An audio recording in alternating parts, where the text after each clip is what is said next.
Umkhandlu omkhulukazi iGoli kufungiswa amakhansela angamakhulu 270. Kuzobe sekuba nokhetho lokuvotela usomlomo womkhandlu kanye nemeya. Esitatimendeni esiphume ngoLwesihlanu sithi emkhandlweni waseTshwane bazokweseka ogaqele sobumeya ku-DA bese kuthi eGoli beseke umholi we-Action SA uHerman Mashaba. Kuzokhumbuleka ukuthi iqembu elibusayo iANC linezihlalo ezingu-91 emkhandlweni waseGoli. iDA inezihlalo ezingu-71 bese kuthi iAction SA ibe nezihlalo ezingu-44. Akacacike ukuthi iyozala nkomoni emkhandlweni waseGoli kodwa liyothi lishona kuzobe sekwaziwa ukuthi ubani imeya entsha. Afungisiwe amakhansela amasha emkhandlweni Ekurhuleni namhlanje kuseni.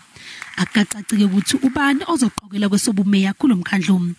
Lo mkhandlu ubuphethwe iANC iminyaka emihlanu edlule ibusa ngokubambisana. Iphinde yehluleka ke ukunqoba ngamalengiso lo mkhandlu.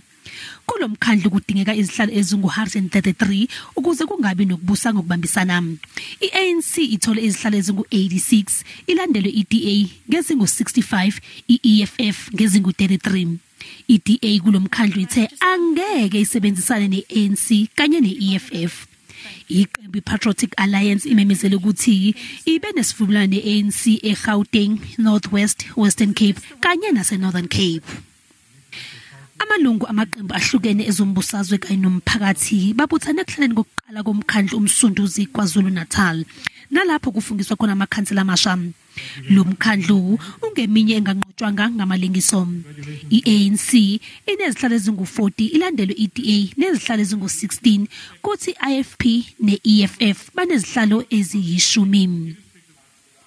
eThekwini kufungiswa amakhansela angu-224 kanti lapha iANC iqoke umxolisi counter kwesobumeya.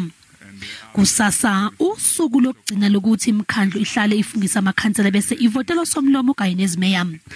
Uma imikhandlu ingakwazanga ukuhlala namhlanje nakusasa, leyo mkhandlu izobe isiyiswa kwabengamela bezokubusa ngokubambisana nezindaba zomdabu.